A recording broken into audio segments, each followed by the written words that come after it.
నా విల్లా ఎప్పుడు చూపిస్తావు చెప్పు. నీకు ఎప్పుడు కంటే ఇప్పుడు చూపిస్తాను. నీకే అవ్వట్లేదు రావడానికి. పద. అయిందా బాగైందా? ఇప్పుడు అర్జెంట్గా ఇప్పుడు ఎందుకు? వెళ్దాం అలాగా, నాకు ఇప్పుడేం పనేం లేదు. నేను వాళ్ళకి ఫోన్ చెయ్యాలి, మాట్లాడాలి, వాళ్ళు ఎప్పుడు రమ్మంటే అప్పుడు వెళ్ళాలి. పర్లేదు చెప్పక్కర్లేదు, పద వెళ్దాం.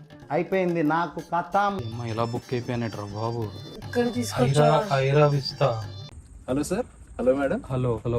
ప్రాజెక్ట్ చూడడానికి వచ్చారా సార్? మేడం కి ప్రాజెక్ట్ చూపించడానికి తీసుకొచ్చాను. శిరీష, ఇక్కడ మన విల్లా వస్తుందిరా. ఇవన్నీ విల్లాస్ అపార్ట్మెంట్ సార్, విల్లా కాదు. ఇందాక మీకు చెప్పాను కదా మీరు బాబు మేము చూసుకుంటాం కదా, నువ్వు ఎందుకు మధ్యలో దూరిపోతున్నావు? బుక్ చేసావు శరత్? ₹1,00,00,000 ఎవరికి పే చేసావు శరత్? ₹1,00,00,000 అడ్వాన్స్ ఇచ్చావా? చెప్పాను కదా విజయ్ సార్. ₹1,00,00,000 ఎవరికి ఇచ్చారు సార్? మా దగ్గర ఫ్లాట్ కాస్ట్ 50 లక్షలు సార్. మీరు ₹1,00,00,000 అంటే మొత్తం పేమెంట్ ఇచ్చేసారు. ఆహా విధాడిందిరా నీతో నీ వింత నాటకం. శరత్ శరత్ నాకు అర్థమైంది.